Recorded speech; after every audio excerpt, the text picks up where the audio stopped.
Well, if you have something delicious, you got to put it in something that looks delicious. I'm Devon O'Day. And I'm Sylvia Gaynor. We're here at Green Door Gourmet for Devon's Table. And setting the table is part of what we do here.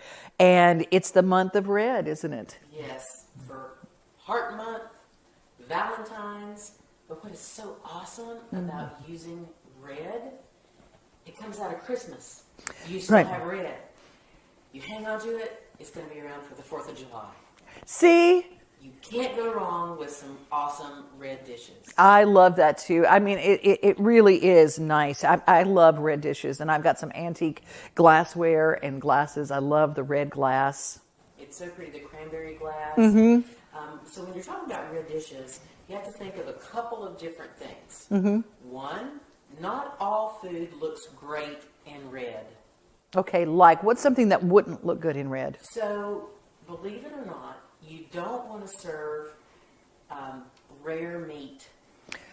Okay. Because it's too much red with the rare meat. Gotcha. And you don't want to serve tomatoes on the red platter because it gets lost in the red. So like spaghetti probably wouldn't be necessarily. It wouldn't be the greatest thing unless you were going to just pile the sauce in the middle.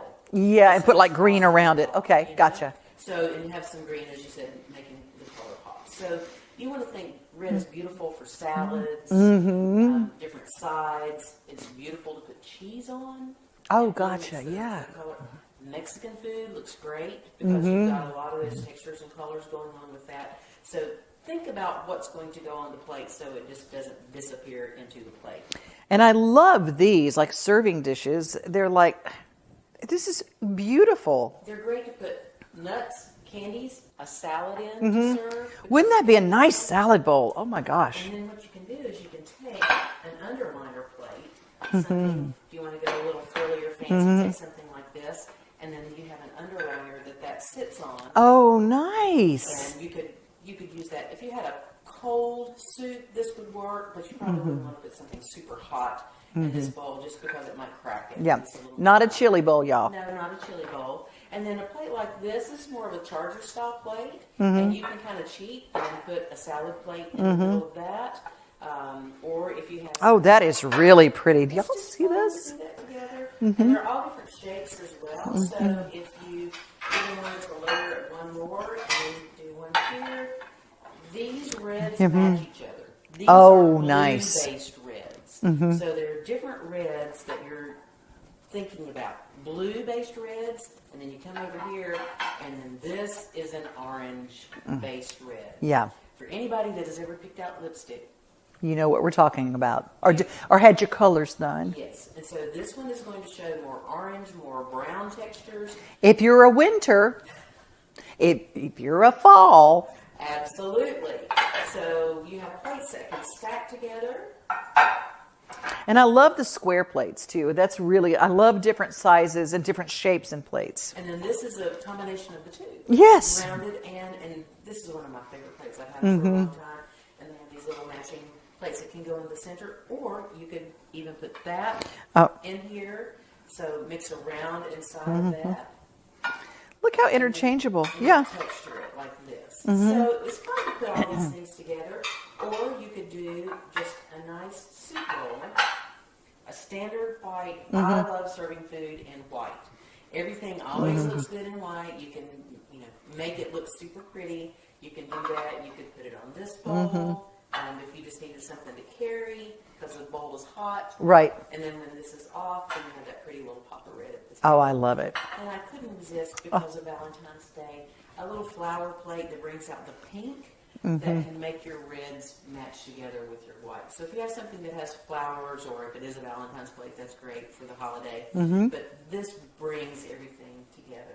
I really like it. And when you get that certain Valentine that's a little bit more rugged kind of Valentine, and you're like, they do not like all this fancy tableware stuff. The cowboy in your life. Yes, and so for Cowboy Valentine, use your bandanas to be your napkins. Oh, I love that. Get a plain white plate, serve them with cowboy ribeye, some Hasselback potatoes, and the next thing you know, you won that cowboy or cowgirl's heart. I love it. And you know, when we have all these, you don't always have to have fine china. I swear to you, you can go to Dollar Tree and get some very cool seasonal colors and bring those together like this. Or even maybe you have some old china that has a color.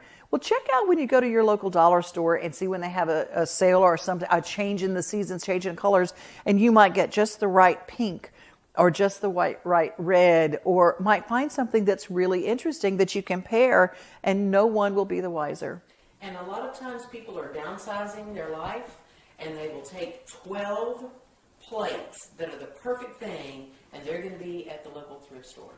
That's right. Find them there, give them a new home, love them. You can find beautiful things that people just don't have room for anymore. And there's always room at your house, right? There's always room for some new dishes. Tell my husband that. Cookbooks and dishes, there's always room for more. Well, we'll join you at the end of the show. Thank you so much for being with us. Stay tuned. This is brought to you by our friends at Amber Falls Winery.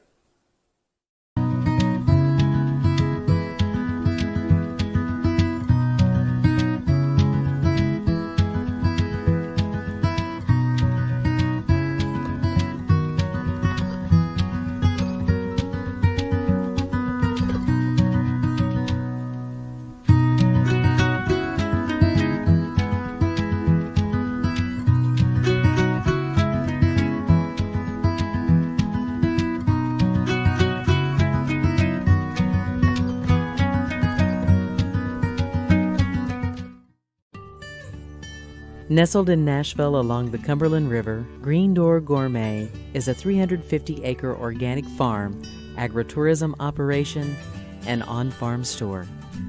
Green Door Gourmet grows a wide variety of fruits, flowers, vegetables, and herbs using holistic organic methods, providing our customers, including local restaurants and florists, with the absolute best direct from the field produce. Enjoy seasonal cut farm flower bouquets all summer long with our Green Door Gourmet Flower CSA. Farm field trips are offered March through October, as well as seasonal cooking classes and on-farm events such as our annual Fall Fest. Our on-farm store features Green Door Gourmet produce as well as products from our farm partners, the area's best local producers, including grass-fed meats, honey, jam, dairy, baked goods, and much more. Our local Farm Box program allows customers to take home a box with a variety of produce options based on what is growing at Green Door Gourmet. Join us in the spring for the You Pick Strawberry season. Our Countrypolitan White Oak Community Center is the perfect setting for weddings, meetings, farm-to-table and corporate events, and social occasions. Come visit Green Door Gourmet, just minutes from downtown Nashville. Extension Master Gardeners impact lives throughout Tennessee communities because of the time that they invest in horticulture education. Did you know that we have nearly 2,500 Extension Master Gardener volunteers who last year alone invested nearly 175,000 hours through service in their communities across Tennessee? These hours are impressive, and they're the metric that we use to talk about our program, but we never want to lose sight of the fact that it's the true personal connections behind those hours that are really the power of our program. Whether investing in the plant people of tomorrow through youth horticulture, connecting our citizens with history and culture through historical plantings, educating people on water and soil conservation, or teaching them how to produce food in their own gardens. That is the heart of the Master Gardener program. University of Tennessee and Tennessee State University Extension have Master Gardener programs statewide, with volunteers leaving their green thumbprint in many communities. We're in almost 50 counties with a mission to grow a healthier world through plants, gardens, and landscapes. These volunteers give many hours of their time, but also get a lot in return.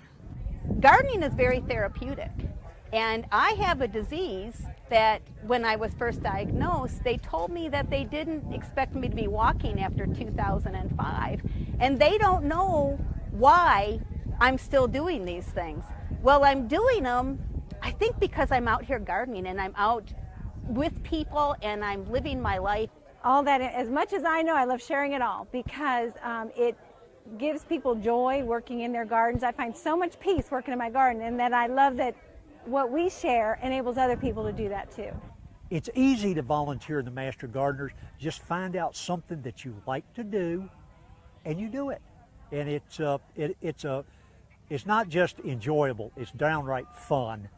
As an example of their impact, Extension Master Gardeners in Nashville help with a kitchen and cunning garden at the governor's residence, growing fresh produce for local food banks and serving as a science lab for thousands of school children. Master Gardeners are also helping UT Extension test garden produce varieties. These citizen scientists grow fruit and vegetables in their home gardens, collecting yield results that show how different varieties perform in certain regions of Tennessee. We got 3 different seeds of corn that we've planted, and we can show you those in a little while. We have 3 varieties of tomatoes, 3 varieties of peppers, and we are testing them to see which is sweetest, which produced first. Master Gardeners educate our youth about the connection between people and plants and the benefits of growing food and gardening, like this program in Gallatin called Learn, Grow, Eat, and Go. We're learning about how carrots grow and peppers and tomatoes and stuff. You like those foods? Mm-hmm. And the UT Plateau Ag Research Center in Crossville includes a kindergarten where volunteers create a learning environment for young children. Well, the kindergarten is geared towards the younger kids, 4 to 7 years old. It's really an outdoor classroom of sorts, and the learning experience there is more a learning through play experience. Gardeners in Greenville restored this old African American cemetery, once in disrepair, but now a peaceful place of beauty. Volunteers in Tennessee's biggest urban area are donating their time to grow food for the needy in their community. The Memphis area Master Gardeners grow beautiful produce and flowers in what they call a victory garden, with produce going to local food banks. Well, I'm definitely excited about what the ladies do here at Collierville Victory Garden, because as an extension agent, I want them to be an extension of who I am. They're out helping this community here in Collierville. People can come by, can actually see what they're planting, can actually participate in the planting. They can actually come and harvest. And how about this effort by Master Gardeners in Franklin, where the group put in hundreds of hours to restore the grounds around Carter House, a landmark where famed Civil War battles took place a century and a half ago. During the battle, everything was devastated, so it gives people an idea of what went on, what life was like, and that's what we're trying to do here, and it's an amazing project. So, what are you waiting for? Join us. To become an Extension Master Gardener, we ask that you complete 40 hours of basic horticulture training and 40 hours of volunteer hours. Once that training is complete, you'll become a teacher yourself. Master Gardeners are trained educators. They teach plant clinics, answer horticulture questions, and write articles and newsletters. But basically, it's not just volunteer, but it's also education is a big part of the Master Gardener program. I think sometimes we need to realize that education goes hand in hand with all this stuff. It's hands-on learning. If you'd like to join us, please contact the local UT Extension office in your county. Our Extension Master Gardener volunteer program focuses on horticulture education. But really, we just use plants to reach people.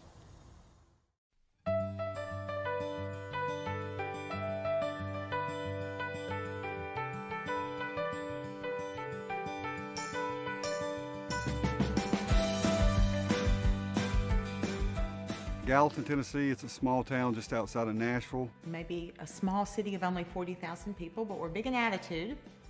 We say we've got a lot of grit and a lot of grace. Like any great place, it's not about the physical location, but it's really most about the people. I think being nice is doing something for another individual that maybe no one ever knows about. The flavor of this town is positive. When you walk around the square, the people are basically jovial. And of course, it's growing every day. We've got, a lot of folks moving in from Nashville, and that's a good thing. Our population demographics have changed. New people validate the special character that we have. but they also enhance that texture. I think Gallatin has been successful in dealing with tremendous growth and with difficult circumstances because we have worked so hard to build relationships with one another. When something does happen, we can all get together and discuss it. Tragic shooting last year, unfortunately, a young lady had some challenges. From what we understand, could be some mental challenges, and she was shot by the police here in Gallatin. That was the worst day since I've been in office. A woman lost her life, and how devastating is that? But the way that our community responded was probably one of the most proud times in my tenure as mayor. The police response to that tragic event was they initially called pastors. It was almost within minutes of what occurred. The city of Gallatin was one of the first cities to use body cams, and honestly, that helped us as much as anything in managing that incident. So right away we got it out. We met with some leaders from the community, NAACP, some people that, and again, that I had built relationships with at the Civic Center, at the parks and things like that. And I said, will you please, I'd like for you to come look at this before I release it to the media. There were people wanting to organize demonstrations, and one of the organizers actually reached out to the police department and reached out to me and reached out to the faith-based communities and wanted to have a prayer vigil. And that prayer vigil was, of course, for the woman who lost her life, but it was for our community, it was for healing. That way the whole situation was handled, I think, is a model for many citizens. Gallatin has always chosen the high roads when we could have done otherwise. I think the future for Gallatin is bright. It's exciting. Whether you're Republican, Democrat, Independent, whether you're African American and Caucasian, Hispanic, does not matter. This is our home, and we will always be trying to make it better.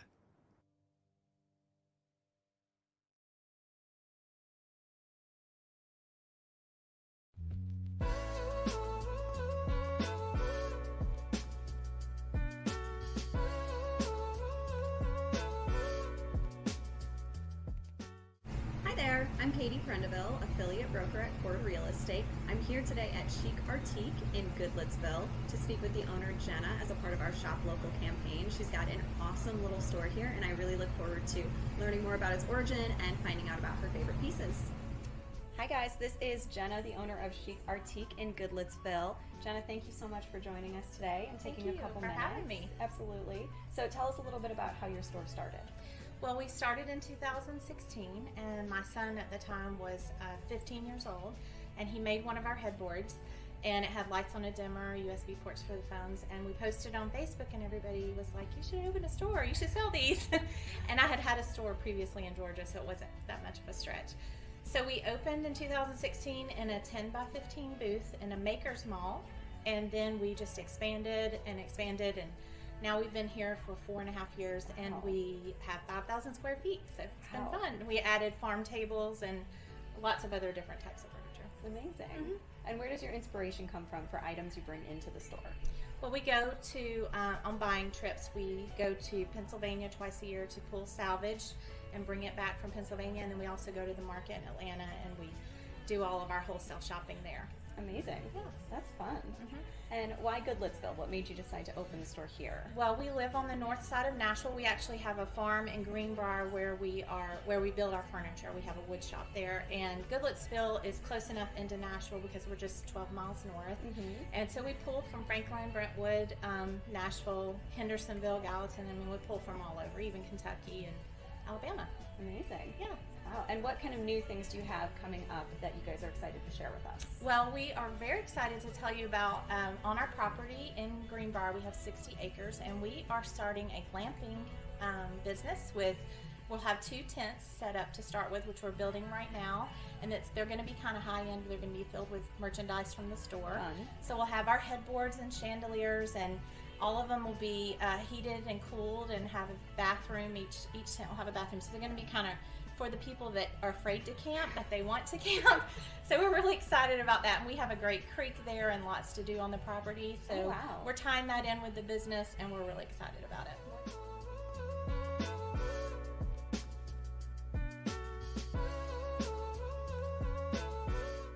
Okay, so these are our headboards, which was our original design, and they all have lights on a dimmer, so you can turn one light on and have one light on and one light off.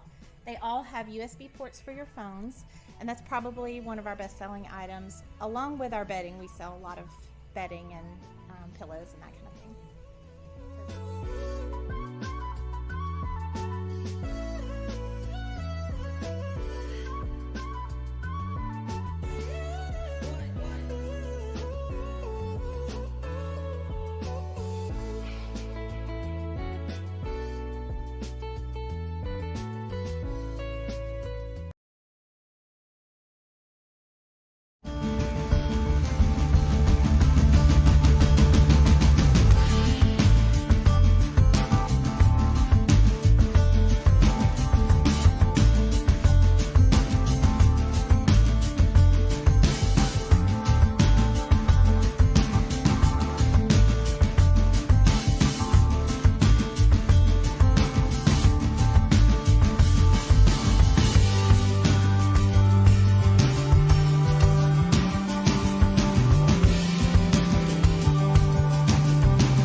From the Extension Office in Tipton County. I'm here with Jeff I. He's helping me today. We're doing a couple of educational videos. This is the right time of year to prune crepe myrtles and fruit trees and lots of other things. Crepe myrtles bloom on new wood, so you want to trim them now when they're dormant, and then when they grow back, they will bloom later this May, June, whenever. This is an example of how we do not want to trim a crepe myrtle. This is called crepe myrtle. It's crepe myrtle. This tree was planted and has grown, and the reason that it had to be cut back is because the limbs were growing over and it was prohibiting people being able to walk on the sidewalk. So it had to be trimmed back, and like I said, it's more correctly trimmed. Technically, when you trim any kind of a tree, you want to make sure that you are flush. This is a crotch angle here. You want to make sure that you cut flush with the tree. And that would just be right here in this crotch angle. At one time, people used to always paint where they pruned or where they cut on a tree to keep disease or insects or anything like that from getting in, but we don't recommend that anymore. It actually can seal things in the tree, and the tree has a good defense mechanism anyway of kind of callousing over where you prune. So this tree had to be trimmed, and I would have liked it if it would have been closer to the actual branches, but it gives it a pretty look. It's not going to come back from a cut and flush a bunch of little Edward Scissorhands like branches that it blooms off of. And I've got one more to show you where you can see what that will look like.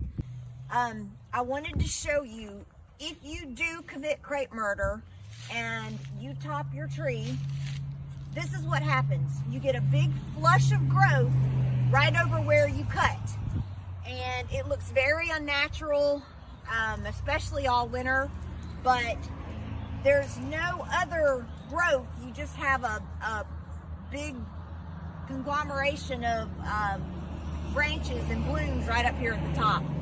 Sitting right beside this tree is one that's just been left, and it's beautiful. It's not in the way of anything. You could definitely clean it up. You could take some of these smaller little bitty branches out and clean it and open it up, and it would be very pretty, especially if you go ahead and you get all the way down to the main branch. But this is the time you want to go ahead and get out now in February. Do it while the tree is definitely dormant, and then that way when it starts putting on new growth in April and May, you'll get pretty blooms come June. So this is more correct on how to do your pruning if you've got to do your crepe myrtles and don't commit crepe murder. All right, thank you.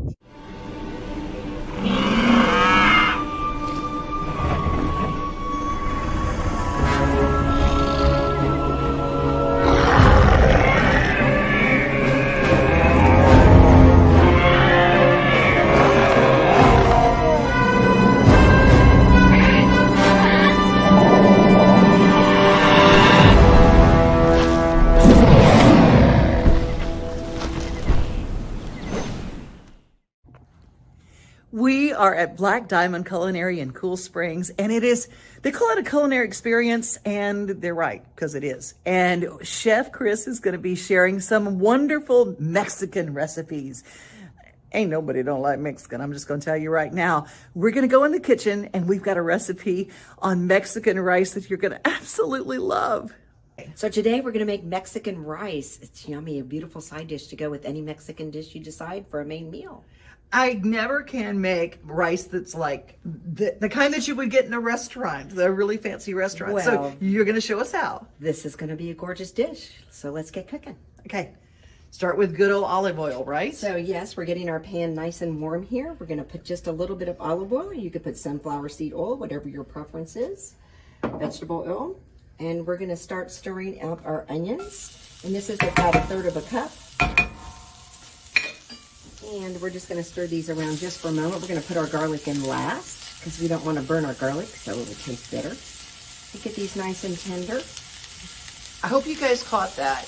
We're going to put the garlic in last so it doesn't burn and taste bitter. So that's one of those little tips that only a great chef would know. And you go, why doesn't mine taste right? Burning the garlic. Yeah. Burning the garlic.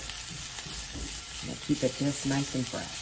We're going to toast our rice, which is going to give it a little bit of a nutty flavor. We're just going to add our rice right inside there. Okay, the Louisiana in me is going, I have never seen rice put in to be toasted except for, okay, those raised with the San Francisco treat. Rice-a-roni, ding, ding. Ding, ding. This is almost that way, but you're toasting the actual real rice. We're going to toast long grain? Long grain rice. Just regular flavor. I mean, a lot of people love jasmine flavored, but we're just going to kind of keep this just regular long grain flavored rice because we're going to let the tomatoes, the garlic, the onions to be the flavor of the rice today. And we're just going to kind of toast this till they're just a little bit golden brown. Well, that just flavor goes moment. right into, oh my goodness. Yes, we're going to keep stirring this because we don't want it to burn. Just for a couple minutes. Get this rice. You can smell the nuttiness of the rice coming through already with the garlic and the onions. So good.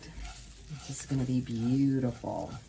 Tossed it, just chopped them all up so it will spread in evenly a little bit better. So these started out as cubes and you chopped them up. I just chopped them up so it will spread evenly throughout the rice. You can put them all in there. They'll dissolve in the heat and the hot water and the warm tomato sauce that you put on top. But this way it's just all through it It's all through it anyway.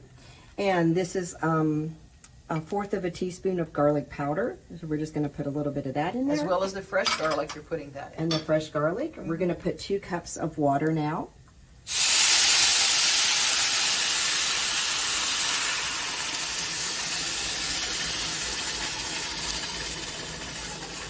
And I'm just going to let that rice absorb all that beautiful flavors of the bouillon and start absorbing the water.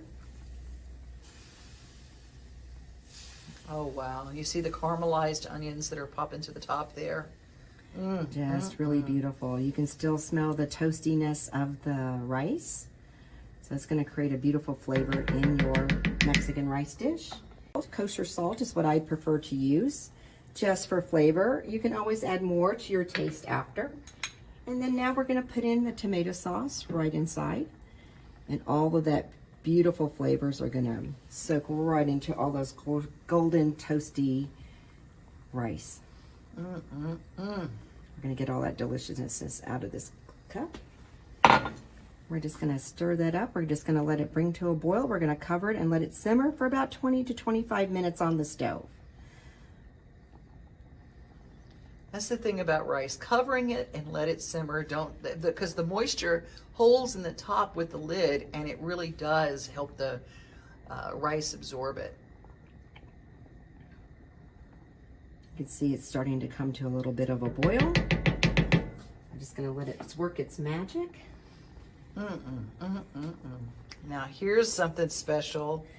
And we're just going to put a jalapeno pepper just for a tiny bit of heat, and just it's going to steam, and it's going to be a beautiful piece on top when it finishes cooking.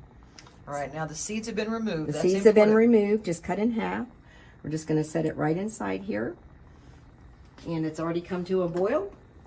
And we're going to cover it up and reduce the heat on here and let it cook and do its magic.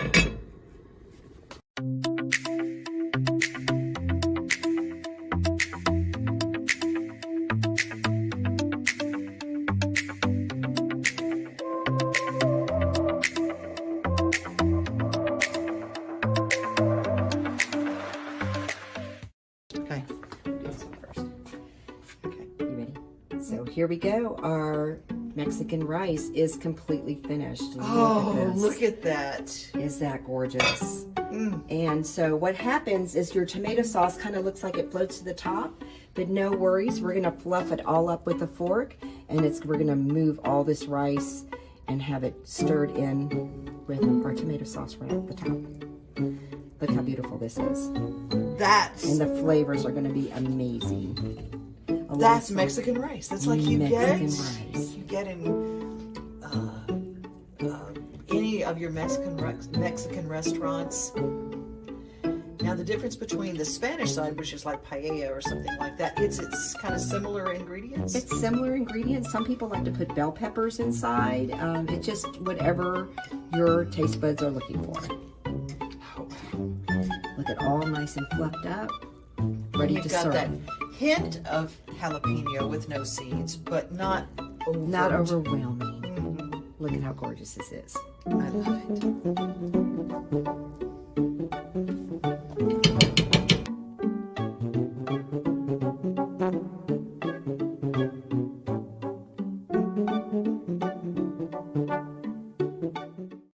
Phew, what a show. I want to entertain now. Let's do it. I know we need to have a party. They're always entertaining here at Green Door Gourmet, all sorts of parties. You've got a party barn, in fact. We do. We have a wonderful barn. We have a lovely ag education center. We got a great farm market. And we have our teaching kitchen that we're in here today.